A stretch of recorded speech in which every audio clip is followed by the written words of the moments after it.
Welcome back to Felicity Was Here. I'm Heather. I'm Melissa. And I'm Dr. Joe. And today we are discussing Felicity Season 1, Episode 22, the season finale, Felicity Was Here. Welcome back, ladies.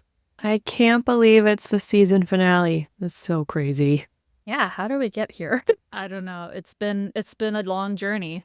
And this is the fan favorite episode from Season 1 from our March Madness Season 1 episode competition. And it's also the namesake of our podcast. I don't know if we ever... Did we divulge why we selected this as the name of our podcast? I don't remember if we did. I mean, we were tossing around a lot of ideas. Gonna say is like all the stuff was taken that we want. That was part of it, yeah. Yeah, there's a few other Felicity rewatch podcasts out there. Some of them didn't do all 4 seasons. Some of them were many years ago.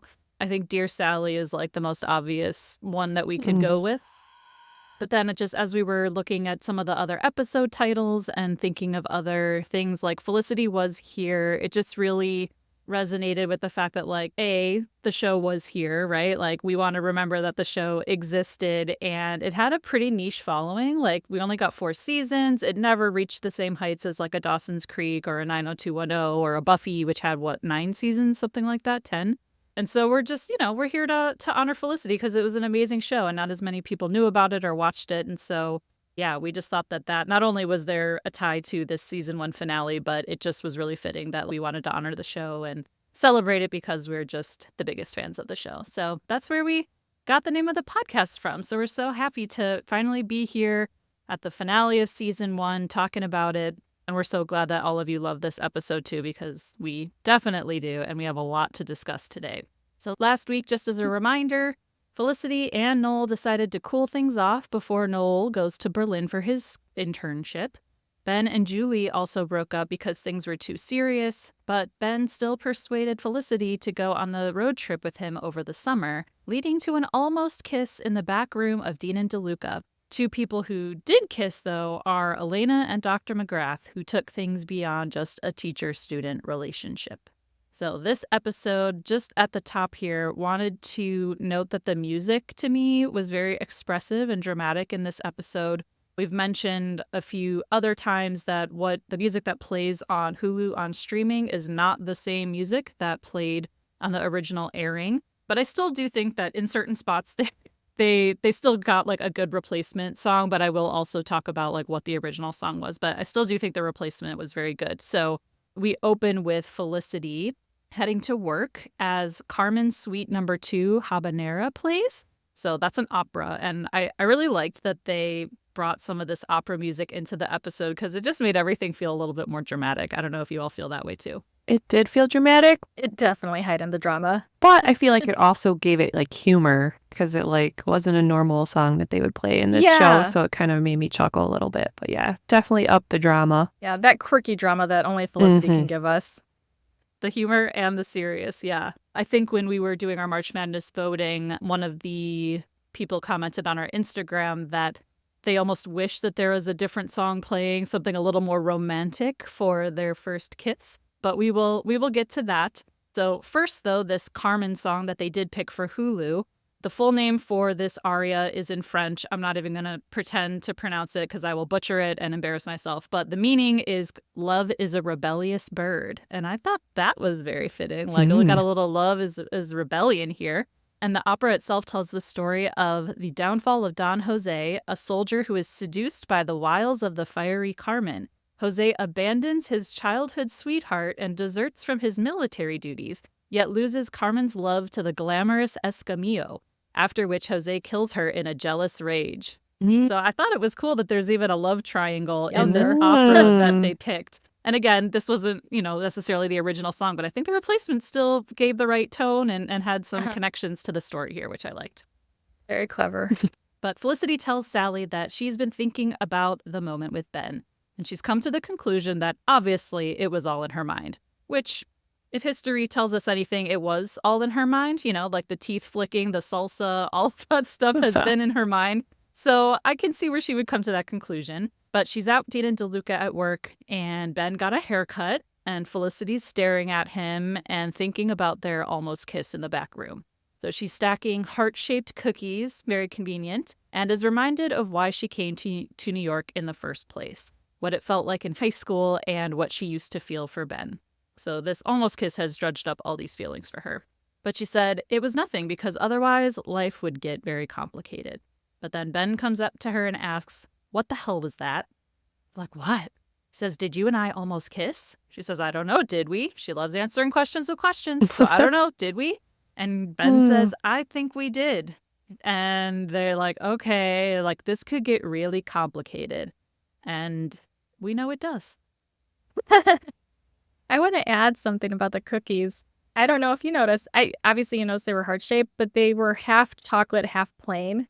So they were split. Even the cookie was like half your heart's going one way, half the heart's going the other way. I thought that was extra cute. So much I know. symbolism in this episode. Yeah, they really went for it. I thought it was so funny that he says, "What the hell was that?" like a day later. It was like last night. Like we didn't get to see what really happened after that awkward moment. But then a whole day later, he's just like, "What the hell was that?" That made me laugh. Clearly he's still thinking about it all too. They had to let it marinate. Yeah. It wasn't obvious right away. It had to sink in that they didn't know what it was. Which is also very Felicity of him. You know, I think he in this episode talks a lot about how she thinks about all this meaning. This is the first time where he is kind of like, oh, wait, like, what was that? I've been thinking about this. What is the meaning of that? Was that an almost kiss? What happened? You know, so that was kind of funny, too. Their roles were a little reversed there. Nice. So then we get the same shot of Felicity sitting in her room on her bed, talking to Sally on her tape recorder, silhouetted by that yellowy window shade as we did in the pilot. And I love that in this episode, there are a lot of things that come full circle from the pilot, like from where we started. So we get this same shot of her from the pilot, which was gorgeous. She tells Sally that this year went by very fast. She goes to put on Ben's necklace and is starting to pack up her room. And in the closet, she finds a list of all the people who lived in her room that goes all the way back to 1968. And she starts wondering where they are today, if they remember their freshman year, and if they're still alive. So she's getting very existential here. She then goes to Julie's room where they're eating on the floor. And Julie says that breaking up sucks. Felicity says, well, I'm thinking of not even going with Ben on this road trip. But Julie says, no, you need to go. And kind of like keep tabs on him. Like if he starts talking about some other girl or you get hints that there's someone else, you need to let me know. Just because guys don't give that like, oh, I'm confused, things are serious speech unless they've got a backup already planned, right? And Felicity says, okay. All right. First of all, he didn't give that speech. She gave it for him. Okay. Also, what do you ladies think? Is it fair for Julie to make that request to Felicity? Is that reasonable to kind of put her in the middle of things and be like, spy on him, keep tabs on him for me?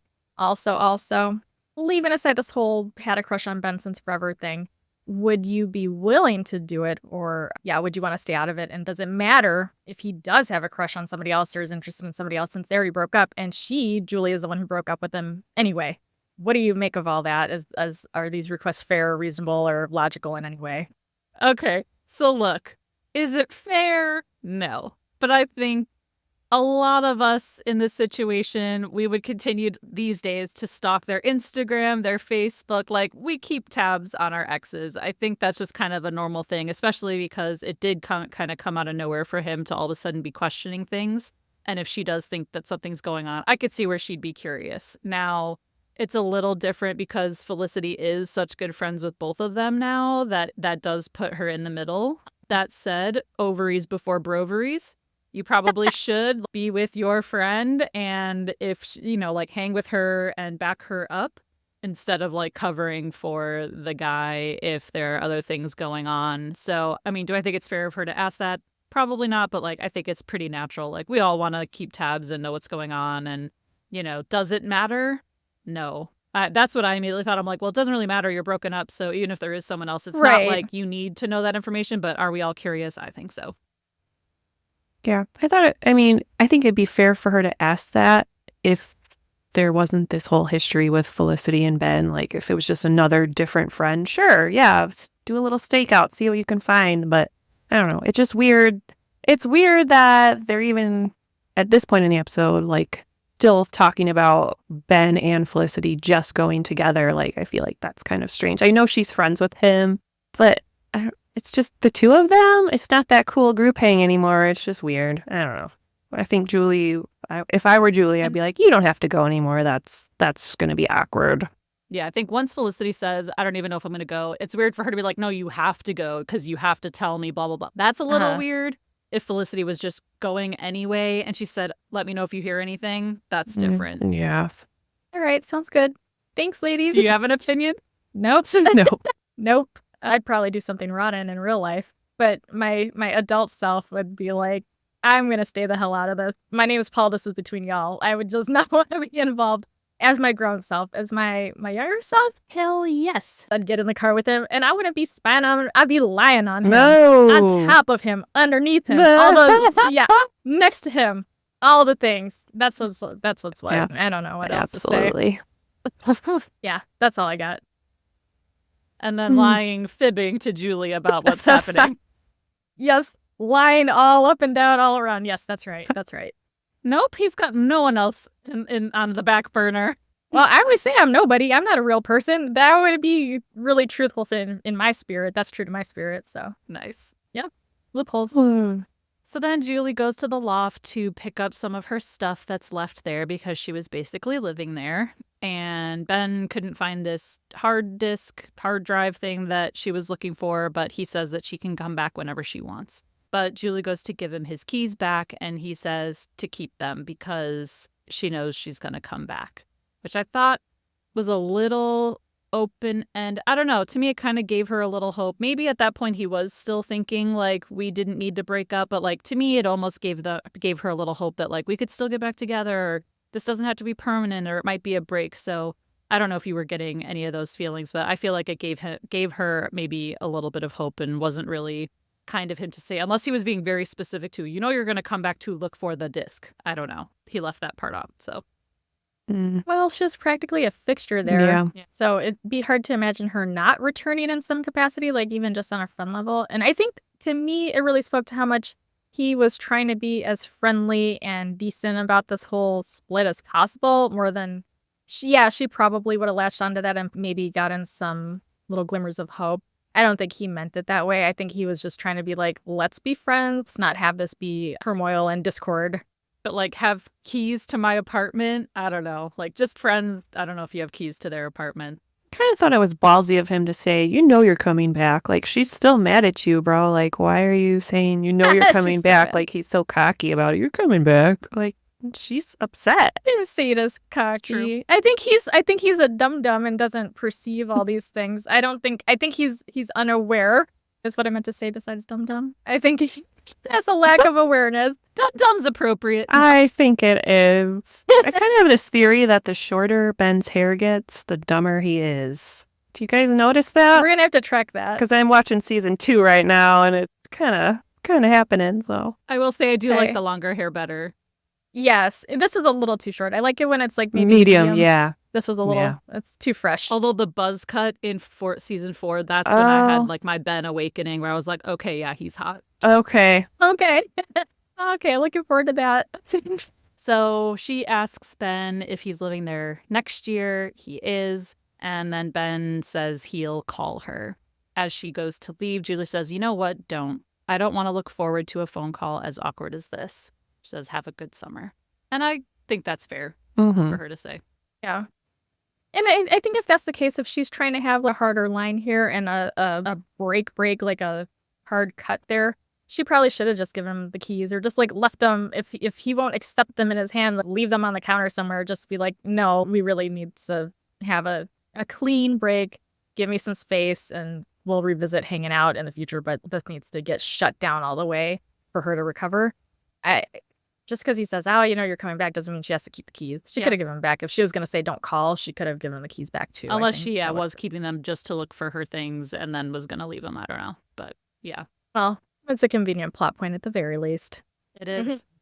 Then we go to Elena, who is lying in bed looking at McGrath, who is sleeping next to her. Barf sound effect.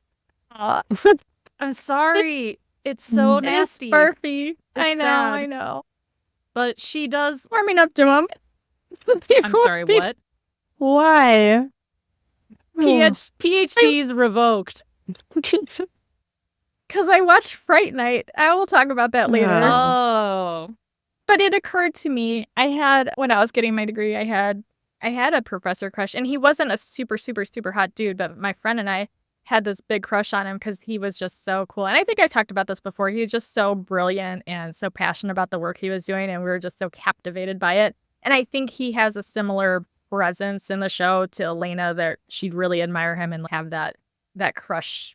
But he unfortunately, inappropriately reciprocated. That's the difference. It would have broken my heart if that professor caught wind of my crush and was like, "Hey girl, what's up?" I would have been like completely devastated. Yeah.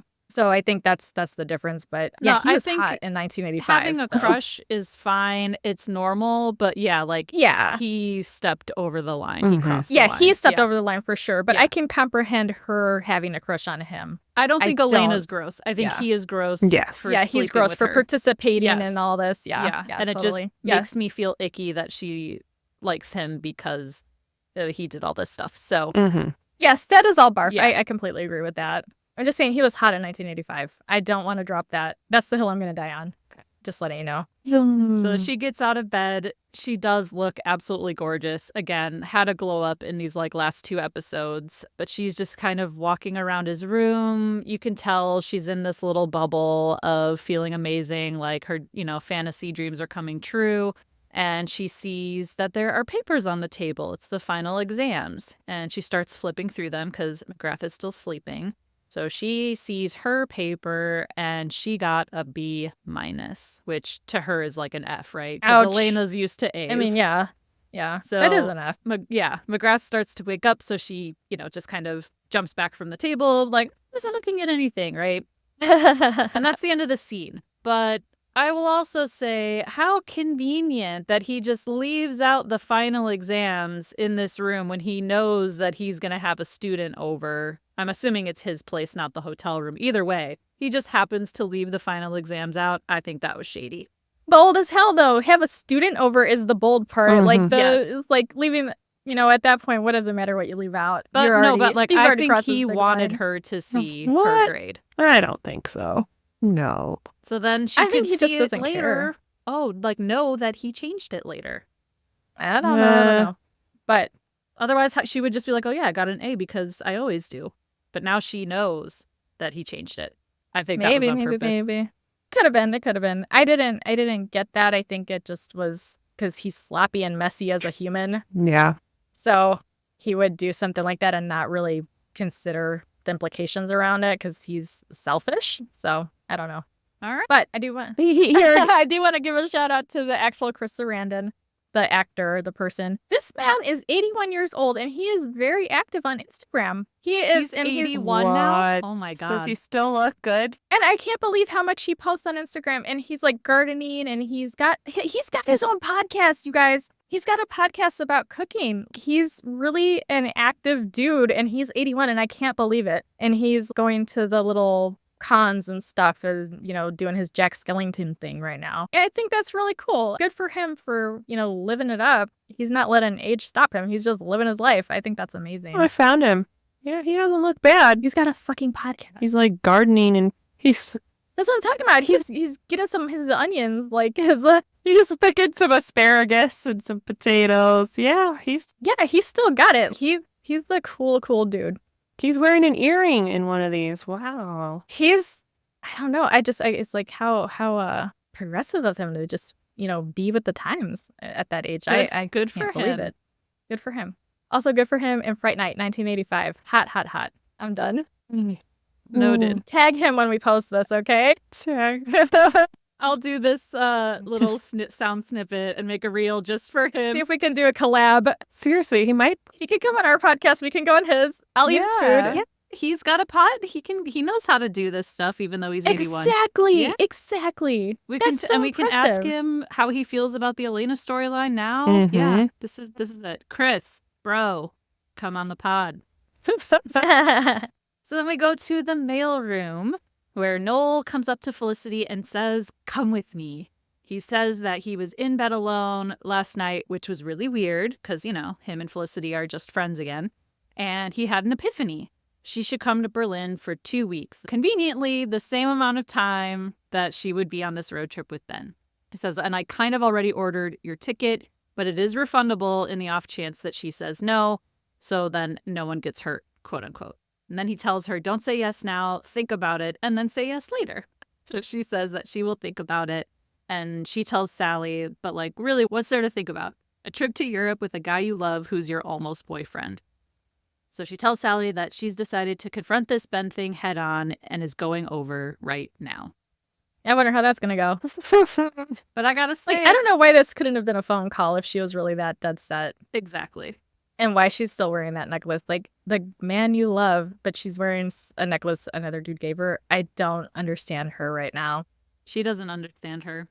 I would have to agree. I don't know what there is to think about. I would also go to Europe with a guy who's my almost boyfriend. Like, I'll study abroad. Hell yeah. Yeah. So then on streaming, Carmen, that song starts playing again as she heads over to the loft. But in the original airing of the show, the song that's playing is Ravel's Bolero, which is another orchestral piece. And it features an experimental orchestral crescendo, which is like an increase in volume and intensity, lasting for a quarter of an hour, based exclusively on a 2-bar rhythm repeated over and over 169 times. So there's only two melodic ideas in the piece. So again, 2 alternating ideas with a slow burn to a climax. That sounds familiar. So again, the original song also was very, very thoughtfully selected, obviously, because Felicity's constantly going back and forth. And this whole thing with Ben has been a very slow burn over a season. Too slow because I didn't see it coming. No. But yeah, now the Carmen piece is playing, which still fits because there's a love triangle here. So at the loft, Felicity tells Ben that she can't go, and there's a million reasons why. Ben wants to hear that. Like, well, what are just some of them? Tell me. I want to hear what these reasons are. So she says, well, there's 3 in particular. There's 1, the Noel factor. He's asked her to go to Berlin. Number 2, there's the Julie factor, which is sort of killing her. She says that it's like how Nicole made him feel uncomfortable being around Lynn. That's how she feels just even hanging out with Julie now. But Ben says that there's a huge difference. Lynn and Nicole were still dating. Him and Julie are broken up. Is that all right? So what's the third? Because he's like, oh, point proven. What's the third thing? Felicity says, it's the moment. You know what the third thing is. It's the almost kiss moment. But Ben doesn't see why that's a reason not to drive cross country. And she says, because. He says, because? That's your reason? Like, well, look, the Noel thing, I don't know. Berlin sounds great. Maybe you should go with him. The Julie factor, I don't know what to say about that. But the third thing, it's only a factor because in that moment we did not kiss. So it's this big unanswered question. And she says, yeah, I think you're exactly right. And then he jumps up out of his chair and kisses her. And it's not a peck. It's a pretty long one. He like teleported to her. He was there in a second. Super hot. Yeah. Oh my God. I gotta say, it was a jump scare. I thought it was pretty intense, and it was one of my favorite TV kisses ever. Just the way that the chair like flies back, and it's so unexpected. For the Team Ben people, it is quite the moment. Like, must have been jumping up and down on the couch. That finally happened. So as he finally pulls away, she is dumbfounded. She's just like shocked that that's what happened. And as he sits back down, he says that he's been wanting to do that for a long time. Which, again, don't know if I buy that. I'm like, when did that start? That was strange. Yeah. The long time comment threw me as well. I was like, I don't know about that. How long is a long time? Do we have different perceptions of time passage? Probably. That's true. When you're younger, like, a week is like a month. But she gets up to leave. She doesn't say anything. He's just like, wait, like, you're leaving? Where are you going? She's like, it's a flight reflex. And she just gets the hell out of there. But instead, she heads to Noel's room. And he is putting together a slideshow about Berlin just to show her what she'd be missing if she didn't go. And Felicity stops by and she tells him yes. And he is so excited. He goes up and kisses her. She looks kind of excited at first too, like this is going to be so great. But then you can kind of see the wheels are still turning in her brain. And at this point, I don't love that she did. Like, she was just saying yes out of guilt. And I really hated that. Also, this is something I didn't notice. My husband noticed while I was watching it for the third time back to back taking my notes and everything. He noticed it, and I didn't even notice it. He's like, "Whoa, her cheeks, she's all flushed after she just got done kissing Ben, and she went over there, and look, her face is all flushed still." And I was like, "Oh my God, you're right. She's blushing so bad right now." It was a little bit awkward in that interaction with Noel because she was still somewhere else. Just kissed with someone another else. guy. Yeah. Yep. I thought that was a nice little detail too. I'm sorry I didn't notice it, but I appreciate the detail. So then in lecture, Felicity tells Elena that Ben kissed her, and Elena's like, oh my God, that's great. And she thinks that Felicity should go with Ben, not Noel. She says that she would say the same thing if Julie were sitting there right then, which, again, she's got some balls, that Elena. She bold. Yeah. She keeps it real. Which I believe her too. Like, she would. Oh, absolutely. I believe that. Yeah. But she's, I guess, Team Ben and thinks that Felicity should go with him on the road trip. But then McGrath comes in with the final grades, and Elena tells Felicity that she messed up on this final. But Felicity's like, oh, you always say that. You always do great. McGrath passes out the papers, and Elena looks at her grade, and now it says A. She got an A now. And McGrath keeps kind of like walking around the table, passing out papers. She looks up and looks at him. And this is why I think, like, he gave her a knowing look. It was like a, yeah, you got an A now. That's why I think that he did the leaving the papers out intentionally, because I think he wanted her to know. Because now he's got something over her. She can't tell anyone, because then... That's a great point, yeah. Like, she'll have to give back her grades, or people will think that she didn't earn it. So that's why I think it was intentional. That's legit. That's really actually part of grooming stuff, and that's brilliant that you picked up on that. Very good. No, well, no, because it makes me think of, I don't want to get too creepy, but sometimes when predators are like seducing a person they're not supposed to, they might give an underage person alcohol, for example, or show them certain media content that they shouldn't be looking at. And they'll be like, well, you watched this stuff with me, you drank, you're going to get in trouble because you were drinking all this alcohol. So it's like, yeah, it is a similar thing, but it's, yeah, in the academic arena, it'd be like, yeah. Yeah, it's like, now you can't tell. How are you going to tell on me? Exactly, because you got your grades improved.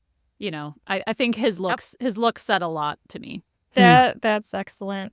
I retract everything I said except for the parts where I was saying that he was hot in 1985. I still stand by that. Fine. I'll allow it. Okay, thank you. I've never seen that movie, but I'm sure he was very good looking when he was younger. He was, oh my gosh, the way he moves. He too. was. Oh Lord. He was. It was a lot. I was like, okay. I got sweaty. Okay, I gotta go. So then Felicity keeps telling Sally that she couldn't even consider going with Ben, right? Like, there's no way I can consider this. And she's packing up her room still, which is almost empty, and Megan's side of the room looks almost empty, and she's there just grabbing the last few items. She turns to Felicity and says, so this is it? Felicity's like, yep, have a good time at Wicca camp. So we know that Megan's going to Wicca camp over the summer. It's cute. I love that. I love it. Because, she's got the force, right? She has to harness it now. So Megan leaves the room, but then comes right back in and hands Felicity an envelope. She tells her that in the second week of school, she wrote something down, put it in an envelope, and sealed it shut. So Felicity opens it and reads the note. It says, there's no chance in hell Felicity's going to make it through the whole year. So Megan said that she was going to give it to Felicity when she left in the middle of the year, as in I told you so. She's like, but, she made it. She's like, I'm impressed. So they talk about their plans for next year, if they're living in Kelvin again, and Felicity says she's thinking about becoming an RA. And Megan says, me too, and then leaves. Of course, Felicity thinks is strange because Megan as an RA is laughable, but Megan's thinking about it. There. I think that was pretty funny. It's like she could barely talk to Felicity. How's she going to talk to a whole floor of advisees? Yeah. It's true. She would get so annoyed so fast. Yeah. If she was even there on the premises at all. Exactly. Like, so funny. So later, someone knocks on Felicity's door, and it's Ben. He says that she's been avoiding him, but he really wants her to come with him. But Felicity says, that's really kind that you want me to go. But Ben says, no, it's not kind. It's what I want. He says that he understands what she's saying about Noel and Julie, but he has a feeling that this is what she wants to. Felicity says that she can't go with him because that would make her the devil. And he says that he's not the devil. It's like, why? She says, because if we were going to drive across the country, it wouldn't be platonic. And he says, okay, that's totally fine. We'll just do it as friends. And she says, like that's not going to be possible, but he wants to prove it to her that they could just be friends on this road trip. So he sits down on her bed and gets her to sit next to him. And he pretends that they're in the car. He's driving. And this, I will say, very funny Ben moments here. Because he's like, oh, I'm sorry. Did you want to drive? She's like, no, you can drive. He's like, oh, this is a smooth ride, isn't it? Oh, my God. I love when he said funny. that. It was so cute. Yeah. What a dork. I love it. Sorry, did you want to drive? It was very funny. So they're driving. Adorable. Everything's fine. But Felicity says, well, what about if we get to a motel that only has one bed? So then Ben says, all right. He lies down and tells her to lie down next to him. And she's a little wary at first because, like, I'm not going to do anything, right? So she lies down and they're both trying to pretend like everything is fine, that they're just friends, but there's tension building, right? So then she pops up out of bed and wants him to leave. But he says, look, I know that you want to go, or you're at least thinking about me more because you're wearing that necklace again that I got you, which, fair, she is. But she says, nope, okay, time to go. Let's go. Get out of here. And moves into the elevator because, yeah, she's catching feelings. Well, she's had feelings, but things are getting too sexually tense. So as she takes him to the elevator, Noel runs out to catch the elevator too, of course. So he gets in with Ben and he's checking with Felicity that she's gone to the passport place. She's like, no, I'm going to go tomorrow. He's like, well, what are you waiting for? We only got a couple days. She's like, I will go to the passport place tomorrow. And Noel tells Ben that they're going to Berlin. Ben says, yeah, that's what Felicity says, which in my opinion was so smug because he's implying that's what she says she's going to do, but it's not what she's really going to do.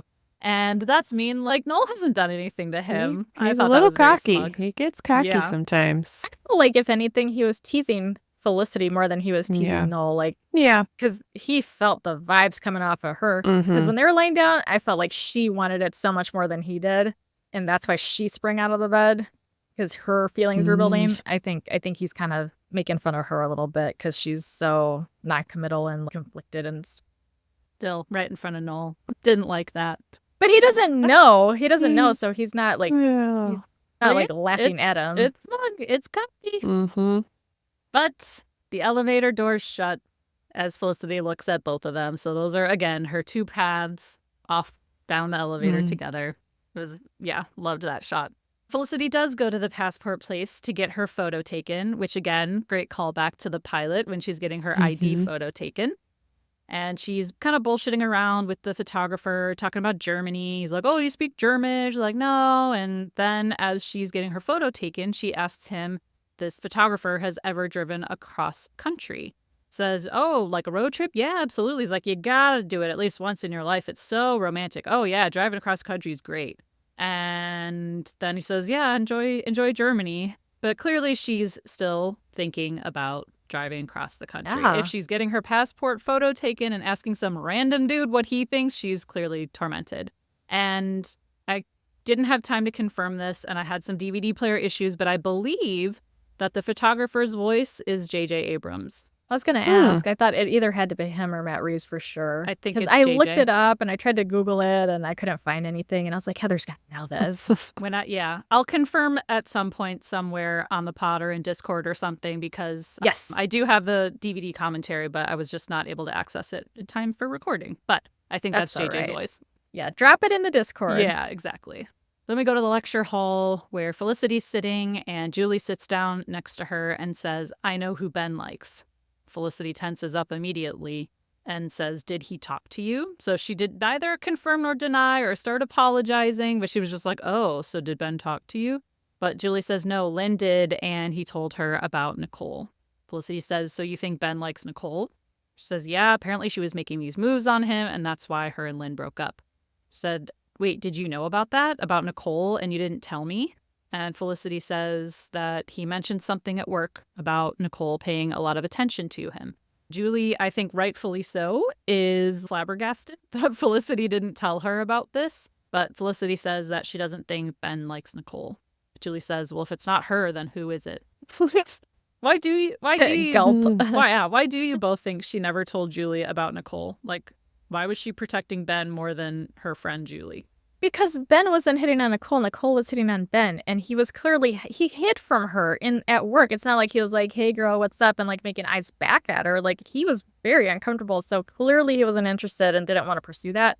So I would have thought, if I was Felicity, I don't know like my real whole self right now, but I would have been like, well, clearly he's not interested. So why do I need to stir up more drama than needs to be? Because he was not reciprocating. He was running and hiding from Nicole. I feel like I would have said something probably like, oh, that creepy girl came in and bothered your boyfriend again today. Like, wow, she won't stop. I don't know. Yeah. The shit talker in me, yeah, that makes a lot of sense. That tracks for me. Yeah, I would have been like, yo, this funky bitch is running up on yo man. That's the thing. Like, yeah, even if he's not doing anything about it. Well, first of all, Ben should have told Julie, but he didn't. He should have. Yeah. So that's why when you frame the question as why was she protecting Ben, that's why I answered the way I did at first. But if you frame it as just girls talking to girls being like, look at this bitch, then yeah, I wouldn't have been able to help myself. I wouldn't have talked so much shit if I was aware of that. I've been like, you're never going to believe what this dank-ass hoe did. She came up into my place of business to talk to yo man in his place of business. Like, I would have talked a bunch of shit, actually. Okay, yeah, that makes sense. Yeah, I think Ben should have told Julie, but since he didn't, if Julie is your best friend, I don't know, I probably would have said something like, did you know that this Nicole swim team girl who has a boyfriend has been hitting on your boyfriend? Like, I know Ben's not doing anything about it, but to me, I would still want my girlfriend to know. I don't know. But Felicity, so we're asking, what would you do? What would I do? Shit talker Joe's going to say some bullshit. But is Felicity wanting to, again, get involved in some controversy, some relationship She's been working on that, though. She's trying not to be a Bedinsky. So, all right, fine. She picks the wrong times to butt and not butt. I'll give you that. That's actually for real.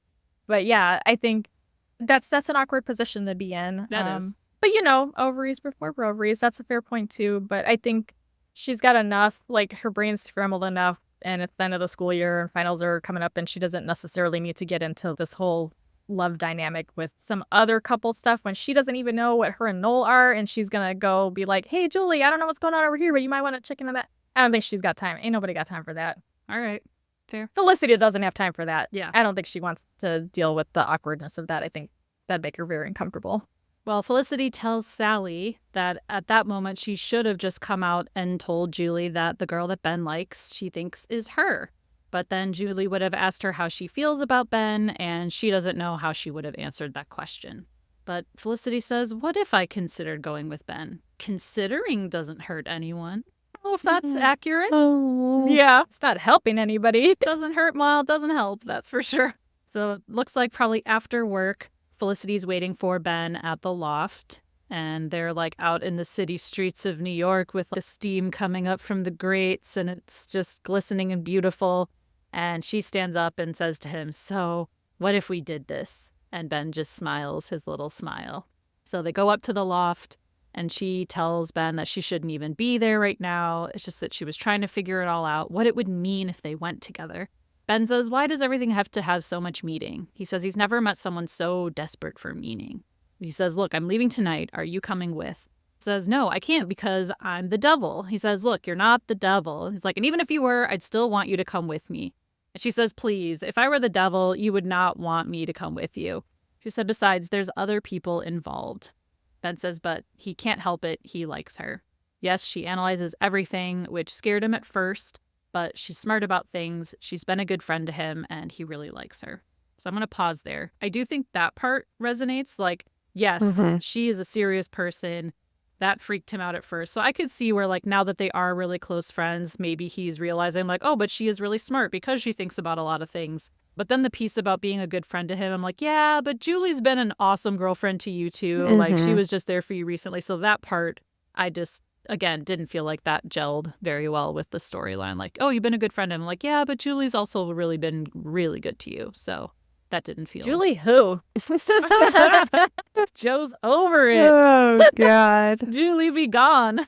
Yeah, I just wish throughout this season, like, we had seen more of him actually, like, little tidbits of him falling for her in a romantic way, because this was so sudden.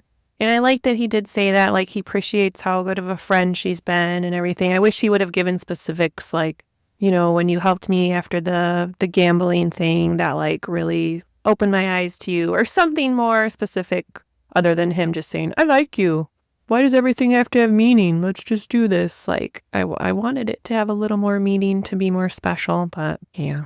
I mean, he didn't propose to her. He's just trying to get in a car with her. Like, he doesn't have to have everything all figured out and like be like, oh, I want to get married to you tonight. Let's go elope on the way home. Let's stop in Vegas. Like, I'm not saying they should get married. I know. Yeah, she could be a good friend who he wants to get to know a little bit better. Yes. So then he says that they have a chance to go on this trip together and he wants to do it. And she replies that she wants to too.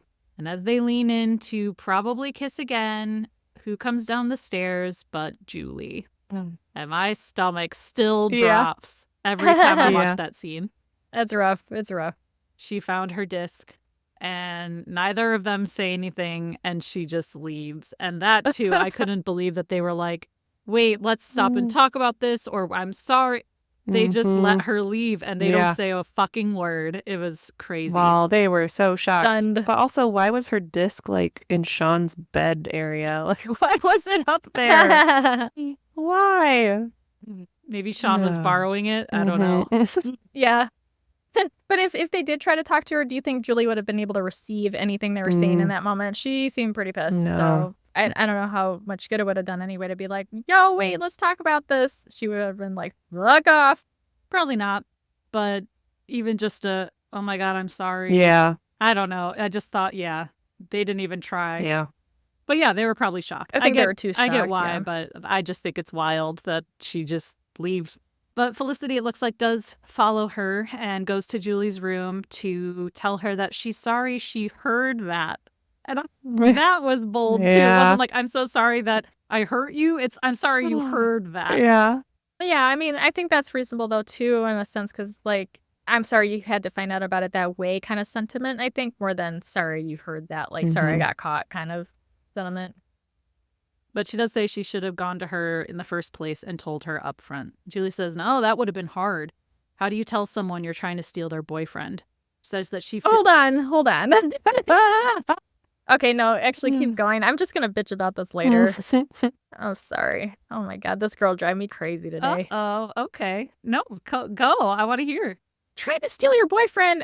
They're broken up, bitch. You're the one who broke up with him. Like, why do you keep referring to him like as if there's an active relationship? Like, oh, keep tabs on him and see who he likes and see who he's talking about and blah, blah, blah, blah. And you're trying to steal my boyfriend. No, bitch, nobody's trying to steal your man. He ain't your man because you broke up with him. Yeah, but in her mind, there's no other reason. I'm not saying this is right, but in her mind, like, she thinks the only time or reason the guys bring up the I'm confused speech is if they are already into someone else. So she is thinking there's someone else here that's got his mind. And so now she's thinking it was Felicity before too, this whole time trying to take him away. Right. So again, she's not right, but that's also, what she's thinking in her mind. She's the one who gave the I'm confused speech for him. She spoke for him. Well, he said he did. He was confused. He's like, I don't know what I'm saying. I don't know what I'm trying to say. Things are heavy. They're serious. Because he's not a good communicator. He was saying, I don't know how to say this because he doesn't have good words. He doesn't know how to talk to people. I think the breaking up part she put in his mouth, but like he was confused. I think he was confused about the intensity of their status. I don't think he was confused about like, should I go with this girl or that girl? I mean, a day later, he's almost kissing someone else. So I don't know. I think it's fair-ish. He's only exploring his feelings for Felicity because Julie broke up with him now. I don't know. I think there was clearly something brewing. And it wasn't just the clothes. For a long time, right? It was brewing for a long time. Yeah. Yeah. So Julie says that she feels so stupid talking to Felicity about the other woman and says he's a good kisser, isn't he? Oof. Again, my stomach. Ouch. I'm so uncomfortable. Jab after jab after jab. Be like, yeah, he is. Really good. Felicity says that she didn't plan this. She's so sorry. But Julie says she doesn't care. I don't care what you are. You can be sorry or not. You're just a lying bitch. Ooh, that hurt. Too far. I don't think so. I think she obviously has been lying and she just kissed and is like going to go on vacation with your ex-boyfriend. I'm in this moment, I'm not normally pro Julie, but I think she's fair in this moment. So the reason I don't like it, it's it's Felicity. Let's all take a step back. Would we characterize Felicity Porter, as a lying bitch? Would anybody on the planet characterize, describe, define Felicity Porter as a lying bitch? No, that's outrageous. That's out fucking outrageous. Yeah, did she lie? But no, she's not a bitch. She was sitting here. If you were listening this whole time, Julie, she was talking about, I'm the devil. She was clearly feeling guilty. She wasn't saying like, you know what, fuck these hoes. Fuck Julie, fuck Noel, I want to get mine. She wasn't doing that. She was very conflicted. So to me, that's not a bitch. That's somebody who, the heart wants what the heart wants. That's a tragedy. But to call her a bitch, that's too much. That's too much. Yeah. Call me a lying bitch. Don't call Felicity a lying bitch. Wow, and now you're defending Felicity. This episode's crazy. Normally you're like, Felicity's stupid. Well, she is, but she's not a bitch. Oh, no. I gotta agree. I gotta agree with you on that, Dr. Joe. She wasn't doing any of this with malicious intent. She was just trying to follow her heart, so. Shit happens. So then Felicity tells Julie that she's not going with Ben, but Julie wants her to leave, just leave. Felicity says, no, I'm not going with Ben. I'm going to Berlin with Noel. And Julie says, I'm not really sure you're going to Berlin with Noel. Ooh. Julie told Noel. Yeah. And then Felicity says, how could you do that? I'm like, they have a leg to stand on here. Yeah. Like, wait, how could you do that to me? I'm like, wait, what did you just do to your friend? Like, yeah. That seems bitchy because she seemed to enjoy that, the way she said it. I mean, like, 100% she did. Yeah. Like, that's a bitchy move. Felicity was just caught up in her feel. Like, she's just confused. Her hormones are making her dum-dums. Mm-hmm. In her anger. She had malicious intent, though. Like, Melissa, there's a Okay. difference there. Mm-hmm. She definitely wanted to hurt Felicity, and Felicity didn't want anybody to get hurt. And there's the big difference for me. Yes, actions did lead to hurting people, I was going to but say, Felicity like, didn't I want that. didn't want anyone, but they're going to get hurt when you are pursuing this. Mhm. Like, yeah, you don't want them to be hurt, but you know that doing that will hurt your supposed best friend and your supposed guy you love that's your almost boyfriend. Like, it's going to hurt For these sure. people, and you're disregarding that and doing what you want anyway. So, I mean, I get, yeah, and I do know that there's a difference between intent and outcome, Yeah. how things affect people. But Julie specifically intended to be hurtful, and I don't like that. Like, the act, she went out of her way to cause harm. gotcha. So then Felicity goes to Noel's room to continue on her apology tour, and he's pissed and packing up, can barely look at her, but Felicity asks if they can just talk, but all he says is that he wants the ticket back, obviously. Like, that. Obviously. Obviously. So she just takes it out of her bag, sets it down, and walks away. And yeah, Noel looked very good in it. Not just had this little shirt, and I don't know, he looked very good. And the lighting, of course. But all of a sudden, Felicity's back at Papaleo's office, which we haven't seen him since the beginning of the school year. So I thought it was funny to bring him back again, maybe to go full circle. I don't know. Well, yeah, Noel's been guiding her this whole time. She didn't need her guidance counselor. She had the RA. Yeah, that's true. So Felicity tells Papaleo that she hopes that she learned something, that this whole year wasn't just for nothing. Said there were people here that she had never met who became so important to her. They felt like real friends. I'm like, if you're willing to hurt them and do all this stuff, are they that important? I don't know. And Papaleo asks if she's still thinking about becoming an RA. And as she's sitting there crying about her life, she says she doesn't feel qualified to be giving anyone else advice. But Papaleo says, yeah, but you've been through it. Like, you've actually done all this and been through all of this. So he says, see you next year. And yes, she's coming back. So then Felicity's doing more packing with another knock at the door. And it's Ben again. She thought he had left, and he said that he did. He left and came back. She asks him why. He says, why do you think? She said, you didn't come back for me, did you? He says, yeah, he did. He was driving around trying to think of something that would convince her to come with him.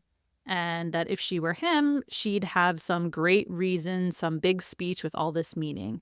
But he says he doesn't have that. All he has is that he likes her.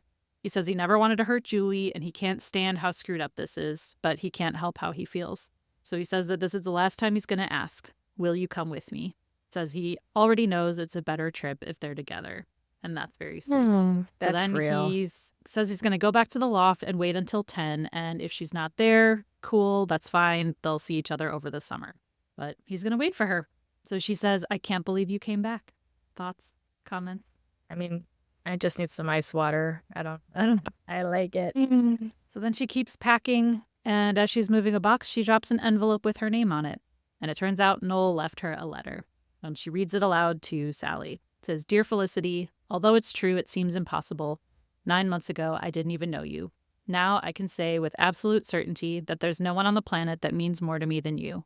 Whatever happened with you and Ben, and whatever happens with you and anyone, it could never change the way I feel. So with that, I conclude this sappy yet sincere letter and ask you to please seriously consider using the enclosed. Love, Noel." And again, it's like Ben's yearbook note to Felicity that we heard in the pilot, but now this is a note from Noel at the end of the year, which made me very, very hopeful as a Team Noel person that she was going to pick him. Because I'm like, oh, now she's getting the sweet note from Noel. But yeah, I thought, again, it showed some growth here for Noel, for him to like forget that she's kissed Ben and was going to go with him on this trip, to be like, you know what? I still really care about you. I hope you come to Berlin anyway. So yeah, that was still nice to see that maybe he's learned from some of the past stuff with Hannah and Ben and all of that. And I would love to get a letter that said all those things. I'd love it if somebody meant it. I think it's kind of, I know maybe kids their perception of things is kind of weird, but that's fine. But they've known each other for 9 months and he cares about her more than anybody else on the planet. Like, that's big. Is that he's met like, yet? that He's seems, like 19, so Yeah. That's what I mean. Like his brother that he was so close to, like he cares about her more than he cares about his brother. yes. Like, you know, it's just kind of weird. It's just like kind of weird to get my head around that. Like, are you serious? Or are you just saying words, you know, as part of your big speech that you're trying to give via letter? I mean, it's you also know? like oh, I loved you from the first moment I met you. Like, yeah, when you're young. Which I also thought was a load. No, I know, but like we're 30s and above, we think like, oh, that's not real. That doesn't happen. But when you're in your 20s or 19, like I'm trying. you think that love at first sight exists. Yeah, I'm really trying. I'm just like, ugh. Okay. It's all right. I'll It's not sweeping me off my feet. I'll slurp it up, all that sap. Yeah, do I'll that. slurp Yeah. it up. That's good. That's good. I'm glad one of us does. Yes. Oh, I think they did a good job of like setting up both of them to like look good. Like we would have no clue at this point who she would choose, because I think both of them did a really good job explaining like how they felt. So Right. Because it does open him up as an option again instead of a hard shutdown. So that's all right. That's all right. I'll go with it. I'm going along for the ride. For the purpose of the plot, moving it forward. Yes. Yeah, that makes Exactly. sense. I can get with that. Then Felicity tells Sally about an ant farm that she had when she was younger, that she left it open once and all the ants had left and were gone. But they left behind all these tunnels that they were living in and working in. And as she's telling the story, we see these shots of all the lecture halls and hallways that they've been spending their time in all year, which I thought was a really beautiful little metaphor. And Felicity is this one last ant that is taking her bags out of Kelvin Hall to the taxi. We see Ben is waiting outside the loft by the car, and Noel is waiting at the airport gate for her. She tells Sally that she's made a decision. She's not flying home by herself. She didn't have to make a decision between Ben and Noel, but she did. So we see her tell the taxi driver where to, but we don't hear what she says. And we close on Felicity Porter, 99, written at the bottom of the list in the closet.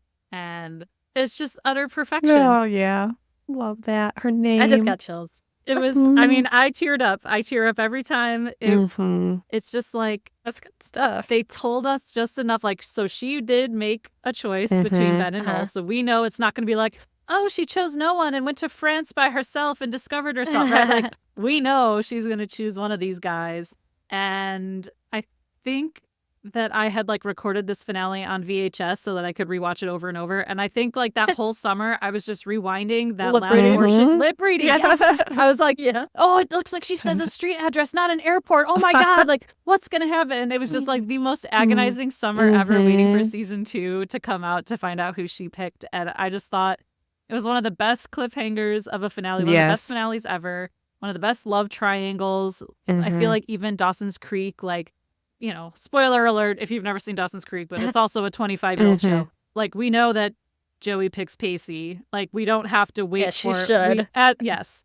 No contest. But like I don't feel like we had that same suspense at the end of a finale, even for that supposed love triangle. So I thought it was utter perfection.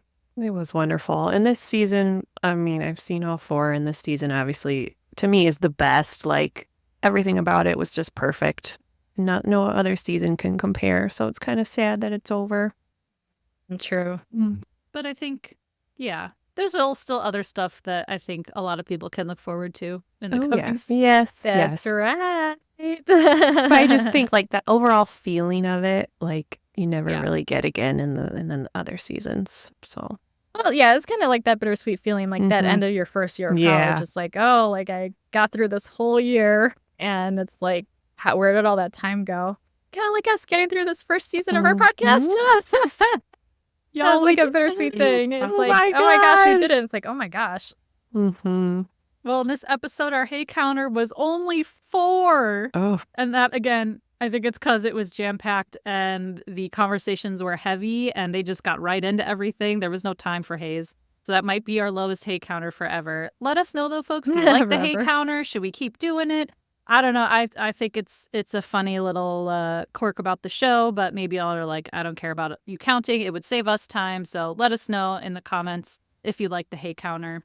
I think it does kind of tell the tale of the episode if it was like jam-packed with drama or if it was just more focused on talking. Casual. Yeah, exactly. That's true. And I will say I do have to wonder where Sally went. Like we know she comes back in season 2, but that was the only piece that I feel like was really missing here from the finale, especially. I think toward the end of the whole season, we're missing a lot of her.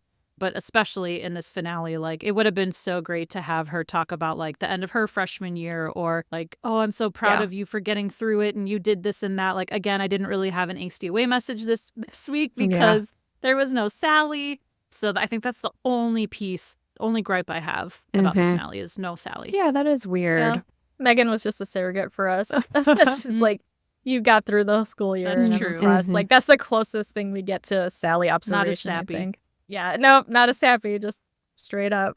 Yeah, but I guess it was all about like her growing up a little bit for her freshman year, Felicity. So maybe her quote about the ant farm was supposed to be like the big main like final quote of the season. It definitely filled that gap. And maybe it's also showing her growth that like she doesn't need that advisor, mentor anymore. She's having to figure things out herself. But yeah, I just wonder if that was on purpose or if Janine Garofalo wasn't available. Yeah, I just wonder. Yeah. But they did bookend it with Habaleo at least, the guidance counselor, to be like, yeah, you've been there and like kind of affirm like, yeah, this year did go okay for you, even though it's hard. Like you went through some stuff, but now you've learned too, and you can offer your wisdom to next year's students when you're an RA. Yep. So it was kind of nice. I was glad to see him again. All right, drum roll, please. Now we are at the point of our episode of doing our season 1 superlative. Yay! I can't wait. So if you don't follow us on Instagram, make sure that you head over there because we love doing these little polls of our listeners. But we posted a form, a little survey on some of like the top characters and moments from season 1. We'd love to do this again as our podcast continues. But we're going to name some of our class superlatives for season 1 now. So our first one was cutest couple. So the nominees were Felicity and Noel, Ben and Julie, Felicity and Ben. Obviously, very short couple maybe here. And then the last one was Javier and Ben. Javier and Benjamin. Thank you for saying it that way. People who haven't watched the whole series may not know the Javier story yet, but we'll get there. But the winner is, with 61% of the votes, Javier and Ben. Are you serious? Oh my gosh, I'm so excited. Oh, yay. Which means we better see more Javier soon because we just didn't get enough of them together. That is so funny. That was a joke. And our listeners have the same sense of humor. Oh my gosh. Oh, I couldn't be happier right now. My heart is so full. I know. I think that was the best choice since we have like Heather's team Noel and Dr. Joe and I are team Ben. Like I think that was a better choice for it. So everyone's neutral since we have such a divide amongst the three of us to have a Javier and Ben. So it's more neutral. Yeah. Yeah. Who can't get on board with Javier? Absolutely. All right. Second category was class clown. We've had quite a few funny moments and characters this season. The nominees were Richard for all of his antics at Kelvin Hall, Megan because she's hilarious without realizing she's hilarious, Sean for also being hilarious sometimes when he's not meaning to, and he's just a goofy guy. And then Lynn, because he's also just a funny human being and has some good one-liners. And the winner is Richard. Richard Code is the class clown, of course, with that classic line, "I'm gonna report your ass." That should be like one of the winners of season 1. We need to get that on some merch. I was just thinking that. I want that on a t-shirt. Like ass needs to be like an italic. Yes. Or all caps. Maybe we say some bold. stickers. Next up, the couple that should have been but never was. The nominees are Felicity and Eli. So yes, they hooked up, but they were never a true couple. Couple, yeah. Elena and Noel. I remember, shout out to my sister, in the early watchings of the season, she was like, "Are Elena and Noel gonna get together?" I'm like, "Well, I can't tell you. I can't spoil this." So she was wondering if they were ever going to get together, but I think, they so far have remained just friends. Then we have Elena and Eli, which Dr. Joe was rooting for hard at the beginning of the season. Anybody, I don't care who's Anyone with him. If I could see him more than that, I would be happy with that. Yeah. We have Felicity and Todd Mulcahy because someone hates me. And then I think this was a write-in, Elena and Lynn. Oh, okay. Interesting. I think we had a write-in vote. We did here. then, yeah. Interesting. Never saw that. Were they even in the same scenes together? I don't remember that. Probably not. And the winner is Felicity and Eli. Feli. Felicity. Oh, Feli. Whatever. That's cute. Which totally makes sense. I think a lot of us, especially upon rewatch, were like, why didn't that happen? Why wasn't that a thing? Least problematic dude. Eli's the whole thing. Team Eli. Next up, we have most likely to succeed. And the nominees are Elena, obviously. Felicity, obviously. Noel, because he's in an amazing internship and graphic design showcase. He's a great graphic designer, apparently. And then Sean, because of his entrepreneurial spirit. But the winner is, with 84%, Elena, obviously. Nice. Yeah. Good. 100% she's the most likely to succeed. Now this next one, I love this category. Most deserving of a season 2. I think season 1, there's so many ancillary characters that are introduced to us that we can fall in love with, and then they kind of disappear. We don't see them again. So the nominees are Eli, Lynn, Sansa, Guy, Todd Mulcahy, Hannah, and then we had a write-in for a tie between Lynn and Eli. So someone couldn't pick. Okay. But the winner is the most deserving of a season 2 with 46% of the vote, Eli. Good. Justice has been served. So Simon Rex, justice for Simon Rex, justice for Eli. So it sounds like our listeners agree that we wanted more Eli. And now the most quotable. We had quite a few nominees here. I think everyone's quotable in their own ways. So first up, Sally, obviously. Then we have Megan, who has some of the best one-liners in the show. We've got Lynn, who cracks us up. Richard, Felicity, Ben, Noel, and Elena. We kind of threw everyone in the mix like here. Everybody? Yeah, we kind of threw everyone in the mix here. And we actually have a two-way tie here. The winners are Sally and Megan. Yeah. Nice. I definitely agree with that. For very that. different reasons, they are quotable. Mm-hmm. All right, and then as we said, there's a lot of random residents at Kelvin. Some we never see again, but we do learn a little bit about each of them. So this category is favorite Kelvin Hall resident. The nominees are Guy, Daryl, the other advisor, RA, Sansa, Lewis, the serial killer turned pacifist. We've got Astrid, fucking Astrid at the beginning of the season, who's also an advisor as well, an RA. And we have Richard. The winner with 46% of the vote is Richard, which is probably why he got a permanent spot in the show. Yeah. Because he was the funniest and best of the Kelvin Hall resident. And now our last category is not about the characters or the plot points. It's about us, gentle listeners, your co-hosts. We wanted to hear from you. Who had the hottest takes? This one was not even close. With 54% of the vote, the winner is Dr. Joe. Yeah. Bring in the therapy knowledge to all of us. We love your takes, and they are hot. Piping hot takes. Oh, thanks. I'm like, well, hottest takes doesn't mean best takes, so just calm down. But it's what makes our episodes spicy and amazing. People come for hot takes. They don't come for boring usual takes. True. So Fair. Thank you all. Thank you. Yes. Thank you, listeners.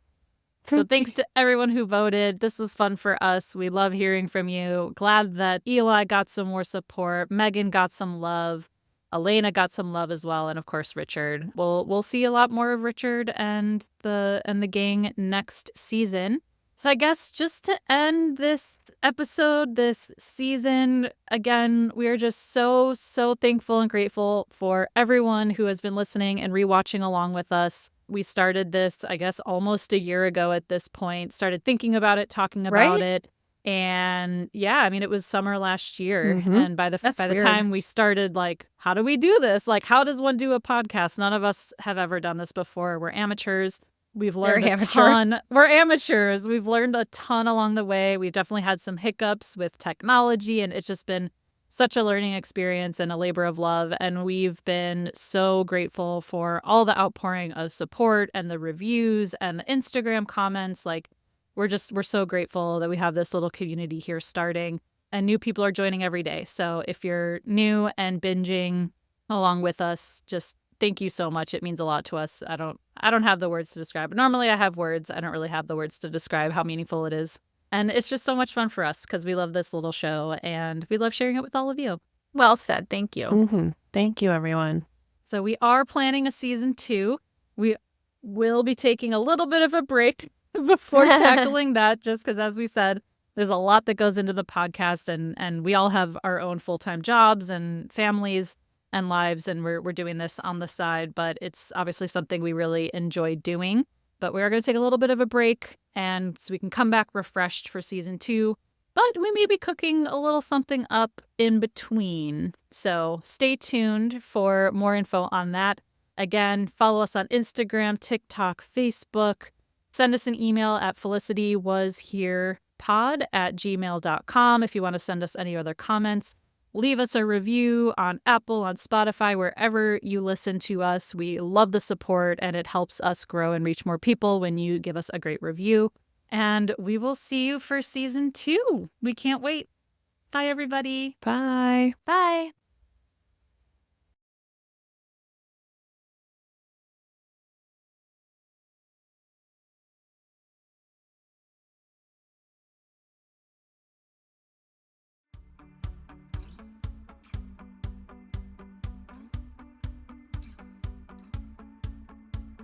Felicity Was Here is produced, written, and edited by Heather, Melissa, and Dr. Joe. You can find us on Instagram and TikTok at Felicity Was Here Pod. If you're enjoying the pod, please leave us a review